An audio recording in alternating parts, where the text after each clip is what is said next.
doctor José Comesaña y con María José Aguilar Mazuca, médicos que colaboran con la ALSEC, en medio de esta campaña del día 31 de mayo, Día Mundial sin Tabaco. Hemos tratado de venir algunos miembros de comisión para hacerle algunas preguntas y generar así un diálogo entre el ALSEC y los médicos. Bueno, con motivo de esta campaña queríamos preguntarle a ustedes, de acuerdo a su profesión y de acuerdo a los pacientes, los casos que ven, cómo influye el cigarrillo, el tabaco, negativamente en la salud de los enfermos.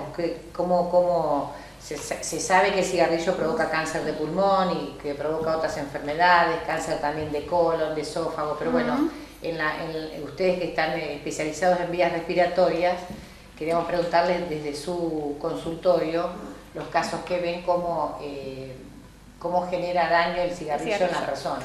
Y mira, yo te diría que desgraciadamente ya se ha hecho un estudio donde estos últimos 15 años el consumo de cigarrillo y la cantidad de adictos al cigarrillo se mantiene estable, a pesar de la gran cantidad de campañas que ha habido y que sigue habiendo.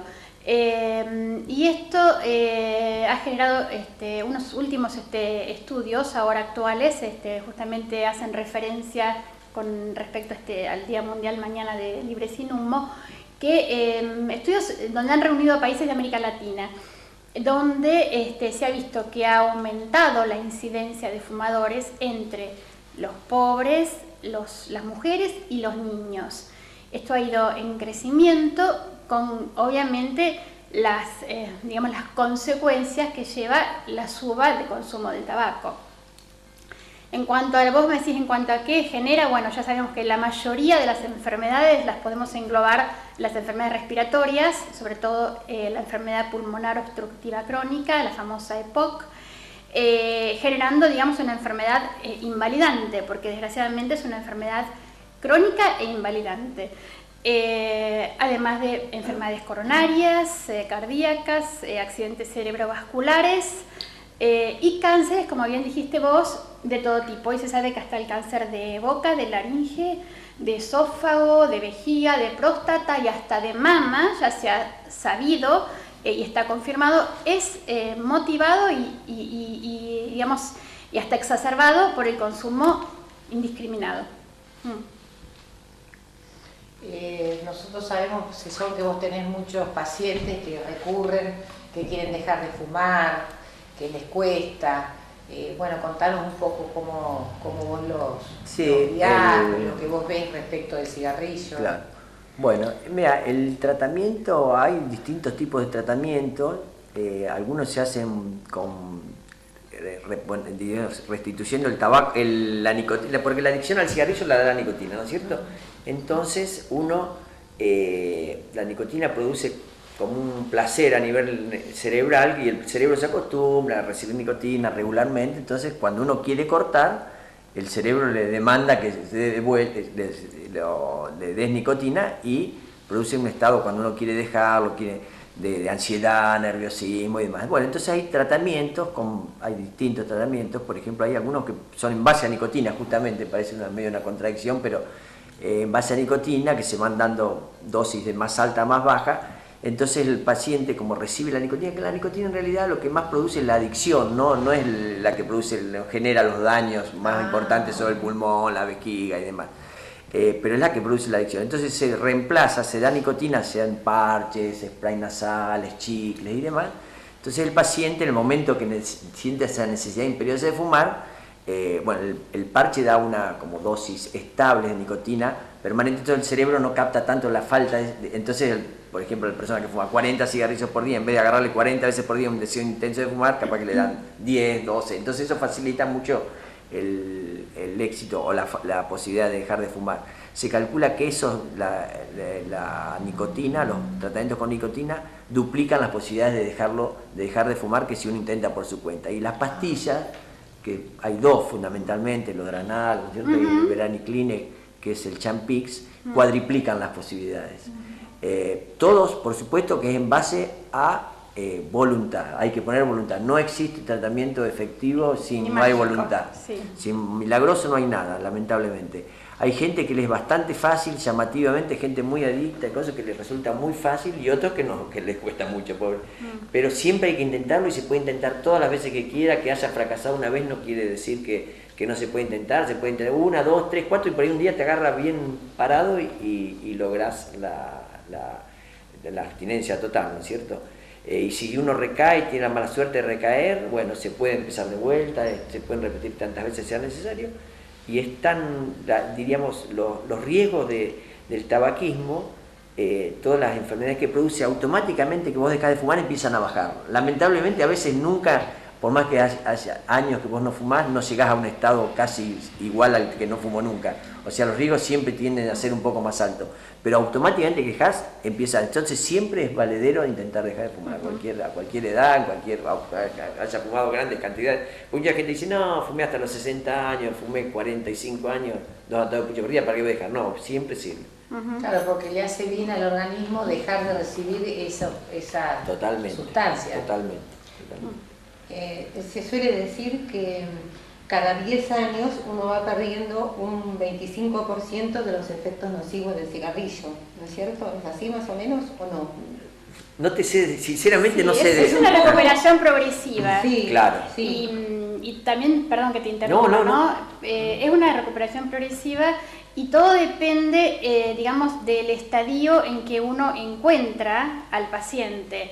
Hay pacientes, digamos, que tienen EPOC, ¿no? Que es, digamos, la enfermedad que genera el cigarrillo, en un 90% de los pacientes la padecen. Una de las principales enfermedades. Un dato llamativo es que muchos pacientes que padecen EPOC no saben que tienen EPOC. ¿Y por qué ocurre esto? Muchos, ¿por qué? Porque tienen síntomas muy lábiles, muy banales, como es un catarro matinal, entonces dicen, bueno, es un catarro del fumador, no le doy trascendencia, si tal, yo puedo caminar, puedo seguir mi vida, no me compromete mi calidad de vida.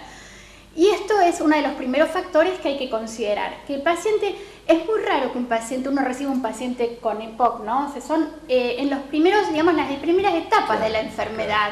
¿Por qué? Porque está él, porque no recurre, porque se siente bien. Y el médico no tiene acceso porque el paciente no llega. Y muchas veces si tiene ese acceso por ahí, está subdiagnosticado, como decimos nosotros, o subtratado. ¿Qué quiere decir esto?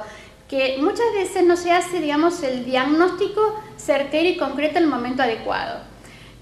¿Por qué? Y porque el médico dice, bueno, tomate o hace un broncodilatador y se te va a ir solo, chao, que sigas bien. Y no, esto requiere un seguimiento exhaustivo y prolongado, hacer un estudio funcional respiratorio para medir la capacidad del paciente, irlo controlando. ¿Por qué? Porque tenemos medicamentos que actúan en el momento para, digamos, para aliviar al paciente de su sintomatología, pero además para controlarlo y evitar que esta enfermedad recrudezca y empeore. Porque una de las cosas que el EPOC nos genera es una obstrucción de la vía aérea que muchas veces es irreversible. Entonces lo que hay que evitar es llegar a ese estadio final. Por eso es que es importante que el paciente que fuma haga un control con el médico, vaya, aunque se sienta bien, no importa. Claro, a veces uno, por ejemplo, es muy común que se haga una radiografía de pulmón. La radiografía de pulmón no detecta nada, pero uno ya se queda tranquilo. Pero no es suficiente, no, ¿cierto? No, para nada. Porque es diciendo, bueno, si los pulmones están más o menos bien, no me está haciendo nada. Uno hay que hacer mucho hincapié eso con los pacientes, Claro. porque uno a veces, yo siempre le digo, viene el paciente porque fuma y tiene miedo, tiene algo, entonces uno dice, está bien la radiografía, está bien la espirometría, pero no importa, esto no tiene que decir que tenés tiempo para fumar, no, tenés que dejar de fumar. Claro. Y otra cosa importante de lo que decía María José, justamente, que el paciente va adecuando su incapacidad con el tiempo. Por ejemplo, que si es un tipo que jugaba al tenis, por ahí, no sé, se empieza a fatigar y dice, no juego más al tenis, pero no toma conciencia que por ahí por el cigarrillo. Claro, entonces deja, claro. No, yo camino, está andando bien, después Aprende antes camina ligero, ahora tengo que caminar despacio, se va adaptando a la deficiencia y por ahí cuando llegan es un tipo que perdieron un 50%, 60% de su capacidad y lamentablemente es irreversible, ¿no es cierto? Eso es muy importante y sí, siempre aconsejarlo, más o menos el consejo el consejo solamente decirle a un paciente que no fume bien, pero con convicción, no torturarlo, pero decir no fume, mirá, esto es malo, se calcula que un 3% de los pacientes pueden dejar de fumar, de todos los pacientes que uno le dice. Así que ya solamente esa intervención mínima, como se llama intervención mínima, puede ser muy efectiva, ¿no es cierto? Inclusive porque hoy casi nadie ignora, o sea, podrá uno saber más, pero casi nadie ignora que no es como antes, cuando, qué sé yo, ahí venía un gaucho del campo pobre y no tenía ni idea que el cigarrillo hacía mal, fumaba todo el pucho por ahí y estaba contento. Hoy todo el mundo, inclusive está medio torturado el que fuma de grande, después de los 25, 26 años ya el tipo empieza Las adicciones tienen distintas etapas, tienen las primeras etapas que se llama como la luna de miel, que cuando sos chico, que está todo bien, está contento, después empezás a decir, capaz que me hace mal, pero no estás muy preocupado, después empezás a decir, esto me está haciendo mal, quiero dejarlo, y después empieza la última etapa que es la acción, o la anteúltima que es la acción, cuando vos querés dejar de fumar. Y después la última etapa, lamentablemente, es la recaída, por eso es un círculo así. Y muchos no llegan nunca a la última etapa, o sea, no recaen más, y otros recaen y pueden empezar de vuelta. Pero ya la luna de miel no volvés cuando sos grande, porque ya sabés que lo dejás, pero lo volvés, pero te tortura, ¿no es cierto? Pero con todo a mí me parece que cada vez fuma menos gente. No sé la experiencia que tienen ustedes en el consultorio, en la diaria, digamos.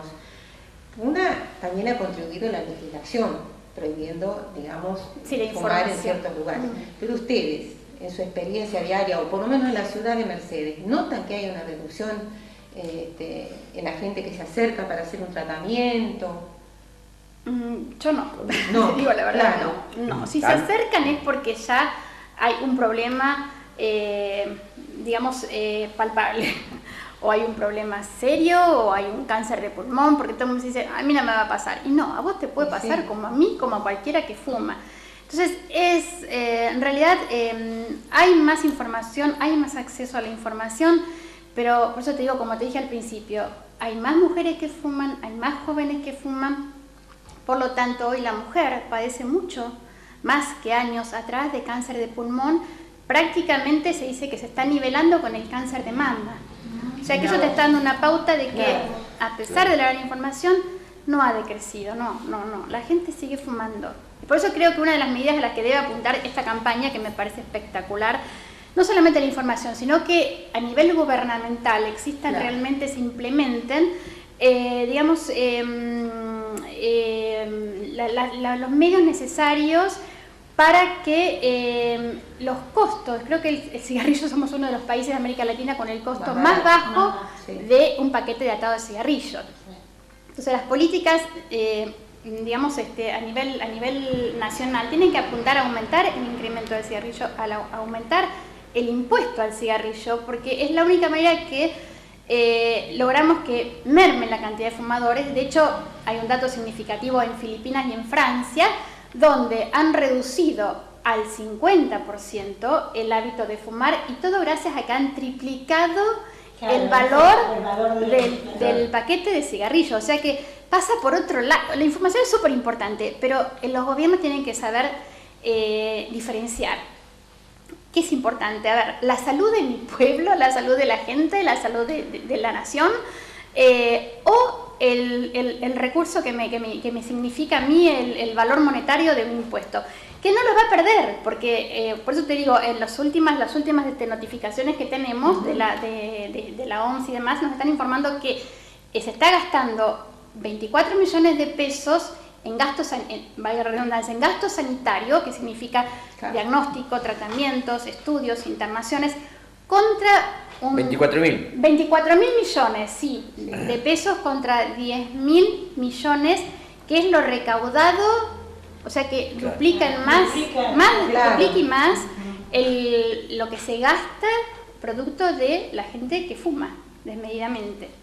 Y aumentando el precio dice que duplicando el precio, estadísticamente calculan que, diríamos, reduciría muchísimo el daño, o sea, el gasto y demás, que se calcula podrían ser 3.000 muertes anuales, muchísimo. Sí, se habla de un 15% de reducción, digamos, de consumidores de tabaco, y esto, digamos, iría en beneficio hablando en cifras, de 3.200 muertes menos que las que tenemos hoy, que para este año se calcula, digamos de forma proyectual, se calcula que aproximadamente 40.000 personas morirán en Argentina producto del cigarrillo. Y con solo duplicar estaríamos evitando 3.200 muertes menos, con solo duplicar el valor del paquete de cigarrillo, digamos. Sí, es mucho. Es una enormidad. Hay una estadística de la fabricación del cigarrillo que no es la misma de hace 20 años. Eso involucraría también el exceso de la enfermedad que sea más progresiva, porque Francia había tirado un resultado que en Sudamérica la fabricación del cigarrillo no es la misma de hace 10 años. La misma, como No te entiendo. menos cantidad que se produce. No la misma cantidad, sino que los productos que, por ejemplo, la nicotina, el papel y todo lo que conlleva a la fabricación no es la misma calidad que hace 10 años, 15 años. Ah, eso es sorprendente. Yo no sé decir. Sí, pero no creo que influya. Claro, bueno, No sé entonces, decir. como No. pregunta nada más. No, yo no sé decir, en realidad se dice, qué sé yo, que le pusen más producto adictivo, pero yo lo he escuchado así como Sí, comentario de no café, tengo nada ¿no? certero, sí, no al sé respecto. nada. No. Pero lo que genera el cáncer, o sea, la nicotina es adictiva, el alquitrán, entonces lo que lo genera... Tiene miles de muchísimas productos el sustancias. cigarrillo que produce, tiene cientos de productos que producen Se habla de cancerígenos. 4.000 Sí. sustancias distintas que contiene el humo del tabaco, digamos, cuando se fuma. De ellas, bueno, unas más y otras menos son responsables de... Inclusive hasta el calor del cigarrillo hace daño, en todo lo que sea la parte de otorrinolaringológica, el calor, me contaba un otorrino, bueno, tu cuñado, que dice que produciría muchísimo del mal que produce en la vía aérea superior, aunque no tuviese tóxicos, por el solo hecho de la temperatura del humo. Y los casos de cáncer de pulmón que llegan a ustedes, ¿la mayoría son provocados por el cigarrillo? Sí, yo creo que las estadísticas más o menos, las estadísticas dicen que más o menos el 90% de los cánceres de pulmón se dan en fumadores, ¿no es cierto? Las mujeres algo menos, una proporción algo menor, en el varón sí, lo que sí se ha visto que la mujer desde que empezó a fumar, pues la mujer empezó a fumar como 30 años después o 40 años después que el hombre, masivamente, ¿no? Y la gran mayoría de los cánceres eran en hombres hasta que la mujer empezó a fumar de igual a igual con el hombre y en 20, 25 años lo empezó a alcanzar.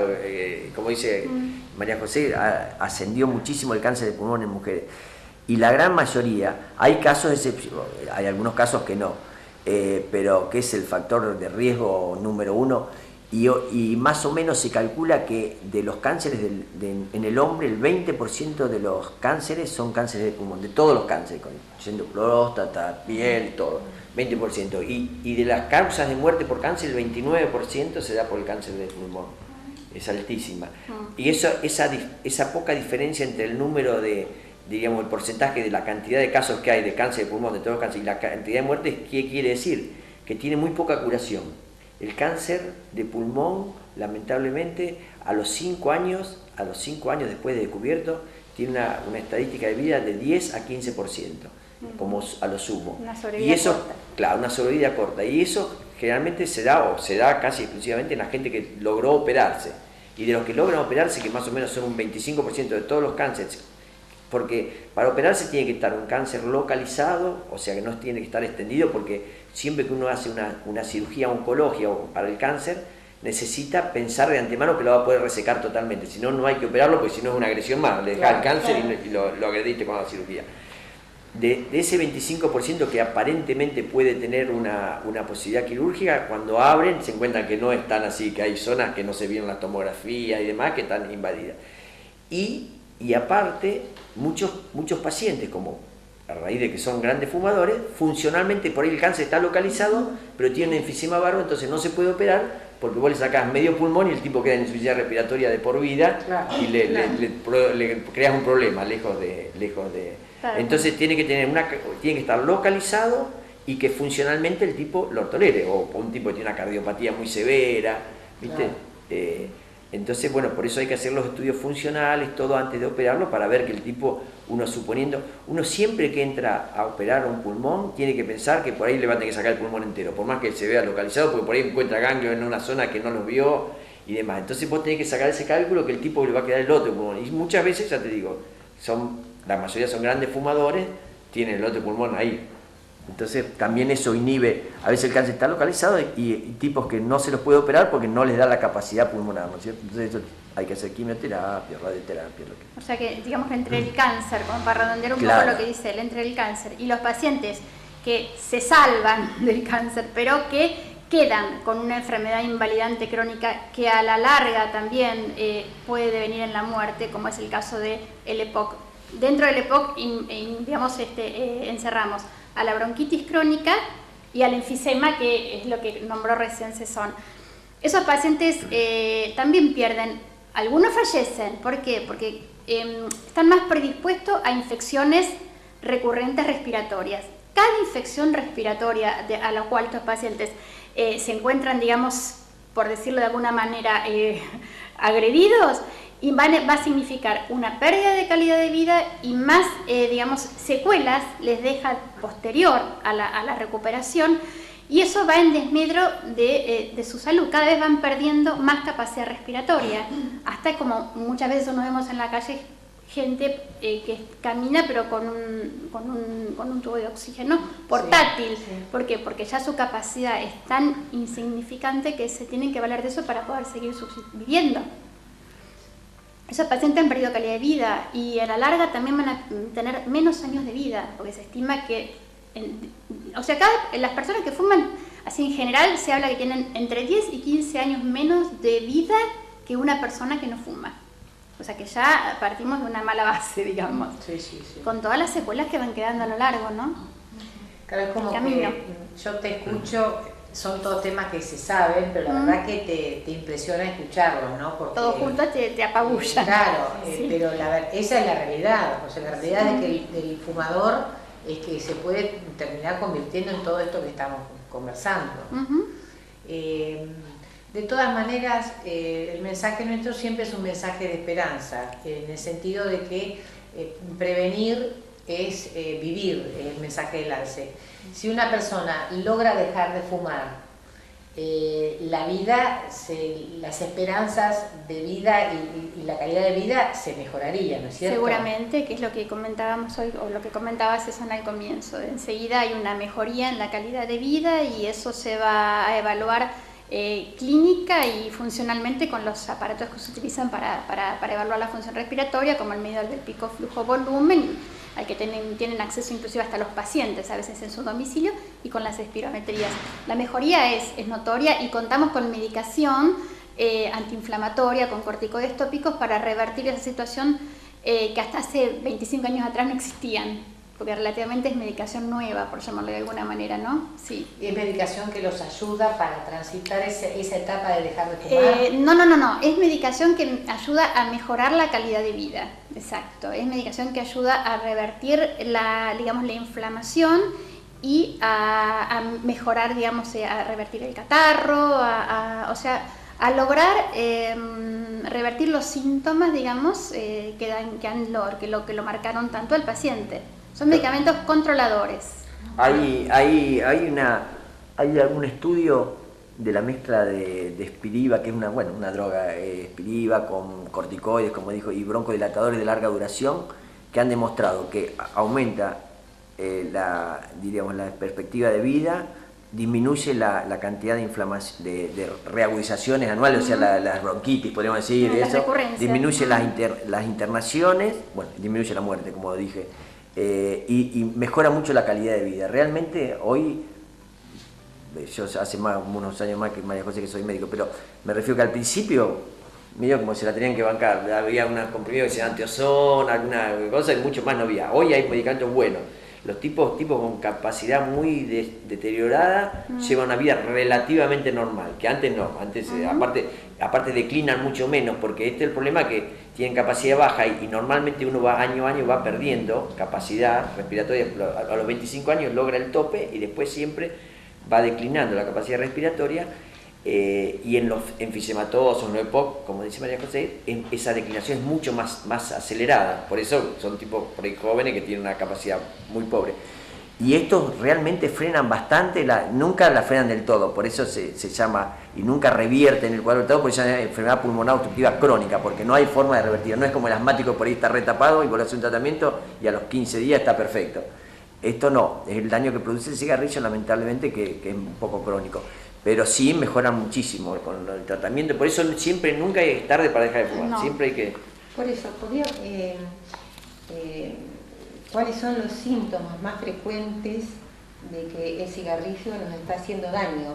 Es decir, para no esperar a un estadio muy avanzado, Claro. para recurrir a la consulta. Es decir, porque en general los síntomas se notan más cuando la enfermedad está más avanzada. Pero bueno, y a veces uno deja pasar cositas que lo atribuye a otras cosas, o un poco por el hecho de no querer dejar, de no atribuirlo al cigarrillo. Entonces, ¿cuáles serían esos síntomas que tenemos que prestar atención para ir a la consulta? Bueno, por eso te digo, en el caso, por ejemplo, del paciente fumador, el primer síntoma llamativo es la tos catarral. No tiene que haber, o sea, no tiene que existir catarro. O sea, el paciente, yo estoy investigando con catarro. No es normal que una persona tenga catarro. El catarro le está indicando algo. Claro. En el caso del fumador, hay un aumento de producción de catarro porque la vía aérea está siempre inflamada por la agresión del tabaco. Entonces, el primer síntoma que tiene que percibir el paciente es ese catarro, que no se va. El catarro existe, sigue y estará. Una vez que se instala, está presente. Normalmente es matinal, o que es mayor durante la mañana, pero igual es un catarro que persiste durante todo el día. Eso sería la primera, digamos, lo más notorio. Sí, un poco la dificultad, exactamente, la dificultad para caminar, la fatiga, la pérdida de capacidad de aire. O sea, eso es posterior. Digamos que podemos hablar de un EPOC en distintos estadios. Hay un estadio 0, 1, 2, 3 y 4, ¿no? Hablando clínicamente. El 0 nada, o el 0 el catarro. Y casi nadie va a consultar cuando tiene un catarro, a pesar de que fume, porque lo considera normal. Claro. Y eso no es normal. Claro. ¿Sí? Eso es lo más importante. llamativo. Claro. Y después sí, como dice Cesón, es la disnea, es la fatiga. Disnea es fatiga, es la pérdida de la capacidad de aire. Y eso limita el movimiento, limita la actividad física, como dijo él, hasta llegar a limitar el poder moverte de tu cuarto al baño, en los estadios más avanzados. Entonces no hay que esperar ese estadio, porque cuando estamos ahí ya es muy difícil poder volver atrás. Claro. Es casi imposible volver atrás. Eso en cuanto al EPOC, ¿no es cierto? Eso en cuanto al EPOC, enfermedad pulmonar obstructiva crónica y enfisema. Y en cuanto, por ejemplo, a los tumores, por ejemplo, la disfonía es un dato importante. La disfonía crónica, no, si uno tiene se agarró un resfrío y está 3 días difónico, no. Pero si una disfonía que no vuelve, o sea, van 15, 20 días y no mejora, eso es un llamado de atención. Bueno, por supuesto, el escupir con sangre, la pérdida de peso, a veces fiebre. O esas toses irritoses, Claro. tos seca, tos tonta, Sí, tos una tos pava. irritativa, por ahí distinta a la tos de catarrada de la bronquitis distinta. crónica, una tos irritativa. Que no calma claro, por nada. Qué sé yo, hay dedos en palillo de tambor, se llama, hay muchos síntomas. Pero los comunes para la gente, digamos, es la tos y el catarro, la fatiga, la ronquera, la pérdida de peso, así, sin una por supuesto, si está haciendo dieta no, pero que no le encontrar una causa. Exacto. Y el cigarrillo de por medio, ¿no? Claro. También, que sea un fumador, sí. Hombre o mujer, ya, porque es indistinto, la verdad. Y respecto de los fumadores pasivos, que viste que hay muchos lugares que no son estrictamente públicos, pero que entran personas, son comercios, son confiterías acá en Claro. Mercedes que se fuman, y que el fumador pasivo también está sufriendo estar en compañía muchas horas de una persona que está fumando al lado, que tal vez es un compañero de trabajo, un jefe, un patrón. O sea, hay una violencia moral como que, ¿cómo haces para que...? Pero la realidad es que estás conviviendo muchas horas con el humo que te está tirando el que tenés al lado tuyo. Y bueno, en ese caso estamos en la misma situación. Es como que el que no fuma está fumando. Y la única manera es que se aleje el que está fumando y que lo deje respirar aire puro. No hay otra solución, porque se agrede de la misma manera, sino más también, ¿no? Sí, pero la agresión es muy grande. Por ahí es más pasivo. Es un fumador pasivo, en definitiva también está fumando. Está fumando, claro. Doctora, ¿qué produce aquellos que tienen la excusa de que mientras como fumo igual salgo a correr, a una actividad física y eso es como que... Mira, te voy a decir algo. ¿Qué involucra a esa persona? Vos sabés que me está muy buena tu pregunta, porque ¿sabes por qué? Porque las empresas promotoras, digamos las industrias del tabaco, asocian el cigarrillo al deporte. Y vos vas a ver las propagandas de hoy y de años, de cuando yo era pequeña, que vos mirabas, uy, qué bueno, ¿viste? Esta pareja de, no me acuerdo, este matrimonio que LM, bueno, estaban en un aeroplano, estaban esquiando y el LM en la boca. Sí. Y bueno, es una contradicción total. ¿Por qué? Porque el monóxido de carbono evita que el oxígeno llegue a donde tiene que llegar, en este caso a los pulmones y a los músculos. Entonces disminuye la actividad aeróbica y al disminuir la actividad aeróbica el supuesto deportista no podría realizar lo que hace de la manera óptima porque está justamente con el cigarrillo y el cigarrillo le está quitando calidad de vida. No, y aparte el daño hace el mismo daño. Vos podés ser futbolista, qué sé yo, entrenado, cosas, y si fumás, el enfisema puede tener igual que el que trabaja en una oficina. Por ahí capaz que se lo note menos el que no hace nada, el día que corre no te va porque no está entrenado, bueno, solamente por eso. Pero la enfermedad, los riesgos son iguales. Los riesgos son iguales. Una cosa importante, que yo me quedo por la idea, estas medidas, como decía María José, por ejemplo, de subir el precio, o sea, más cosas legislativas y demás, en los lugares donde realmente se prohíbe fumar, que trabajos de 8 horas, porque por mucho lo haga hay un cartel que no se puede fumar y fumar en el baño, en la cocina, bueno, pero no, que no se puede fumar. Se calcula que el primer año que se prohíbe realmente fumar, un 33% de los empleados dejan de fumar, porque el tipo empieza a hacer la conciencia, y si estoy 8 horas acá sin fumar, ¿por qué no voy a poder aguantar? Claro. Y fíjate qué medida fácil, sana, barata, no tiene ninguna y contraefectiva, ¿no? Y está demostrado estadísticamente eso. Sí, es un porcentaje alto. Y otra cosa importante, un poco por la pregunta tuya, que síntomas, a veces no necesitas tener síntomas.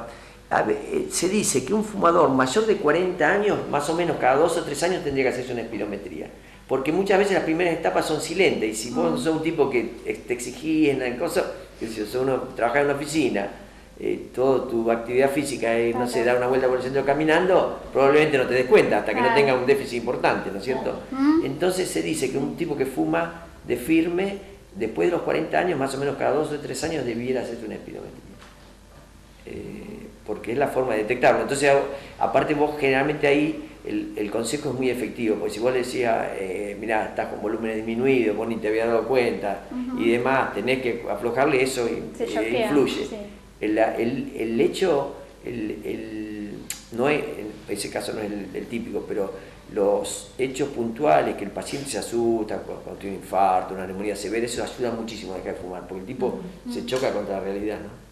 Muchas veces. Claro, cuando se empiezan a sentir mal. Claro, y aparte dice, estuve al borde de que me pasó algo en serio. Claro, ¿no? claro. Entonces ahí decís, bueno, estoy igual que cualquier otro.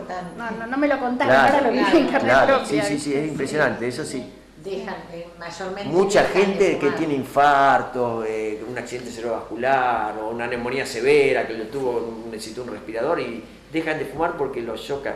Otros no. Y otros no, y otros desgraciadamente llegan hasta el final con el cigarrillo. Para ir cerrando, creo que es muy importante lo de ustedes dos, que le den un mensaje, porque mucha gente que está censado, que sabemos que pasan los 35 años y que están fumando y tienen miedo de ir al médico porque tienen miedo de encontrarse con algo tan terrible como es el cáncer. ¿Qué mensaje le darían a aquellos que se atrevan? ¿No? Porque obviamente va a haber un porcentaje en el cual ya lo tienen, pero hay otros que no, pero está bueno que ese mensaje sea para aquellas personas que realmente pueden interceder a un cáncer, a un futuro cáncer. Claro. Sí. Yo lo que diría, que para mí lo más importante, yo se lo digo siempre a los pacientes, que el cigarrillo es tremendamente malo, no nocivo, que no hay duda, bueno, eso está recomprobado en todas las estadísticas, no hay ninguna duda. Que cuando vos dejás de fumar, automáticamente los riesgos empiezan a bajar. y que cuando vos lográs de fumar, tenés una gran alegría, porque eso es importante, porque si vos tenés la idea que vas a estar toda la vida sufriendo por no fumar, te mata, ¿viste? ¿Qué sé yo? Si vos te dices, bueno, nunca más podés salir a la calle, pero porque salir a la calle y te enfermás, bueno, por ahí lo aguantás, pero estarías triste. Pero dejar de fumar es una satisfacción, y como último, como brot, una pavada al final, pero el ahorro económico, uno lo tiene que hacer, sacar la cuenta. Parece que fuma 2 atados de pucho por día, son 1.200 pesos por mes. Son como casi 26.000 pesos al año. Por ahí, capaz que vos no te vas de vacaciones porque o te gusta, no sé, tener una bicicleta de carrera, o comprarte una montura, o comprarte una caña de pescar de lujo, te sobra plata. Darse el lujo con esa plata que te da. Esos yo creo que son los mensajes. Pero fundamentalmente, que vas a estar contento, no vas a estar mal, te vas a sentir mejor y vas a estar contento. Claro, seguramente, sí. Sí, que también, que tengan, yo digo, a veces los pacientes vienen y si yo estoy fumando, digo, no tenés que, o sea, que no le tengan miedo, que le tengan miedo al cigarrillo y no de hacer la consulta al médico, porque el médico es el que le va a permitir salir adelante y en pro de un futuro y una vida mejor para él y para todo el entorno familiar. Porque un dato importante y para nada despreciable es que el cigarrillo además genera, digamos, el paciente con EPOC no es solamente el pulmón, genera otro tipo, hoy se habla que es una enfermedad sistémica que no involucra solamente al pulmón, porque genera depresión en una gran cantidad de pacientes y genera invalidez motora. Los pacientes pierden fuerza, pierden tonicidad, pierden masa muscular, o sea que, y todo esto, ¿qué va a generar? Alrededor justamente de su entorno, la familia, genera una enfermedad familiar, por llamarlo de alguna manera. Entonces, como dicen, no solo alegría al paciente, sino a todo el grupo familiar que convive con él, ¿no? Dice, por ejemplo, yo no fumo más que 2 o 3 cigarrillos por día, ¿qué me va a hacer? Porque viste que dice por ahí, no fumo igual más hace que daño, igual hace daño, tal cual, sí. 2 o 3 cigarrillos por día también hacen daño. También hacen daño. Eso es muy importante. Es proporcional, por supuesto que si vos fumás 40 es mucho peor, pero no es inocuo. Está demostrado que también 2 o 3 también generan daño. Sí. Bueno, ya. Bueno. Si ya estamos justito ahí en el tiempo. Sí, bueno, queremos agradecer en nombre del ALSEC de la comisión al doctor Cesón Comesaña y a María José Aguilar Mazuca, que son nuestros médicos en esta campaña contra el tabaco.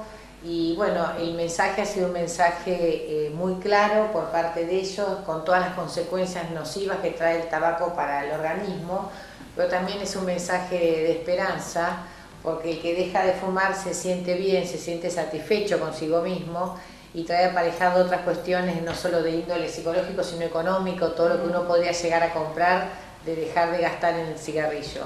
Así que bueno, le agradecemos especialmente a ustedes dos, al contrario, y que nos ayudan con el lema del ALSEC, que es prevenir es amar la vida. Bien. Muchas gracias. No, gracias a ustedes.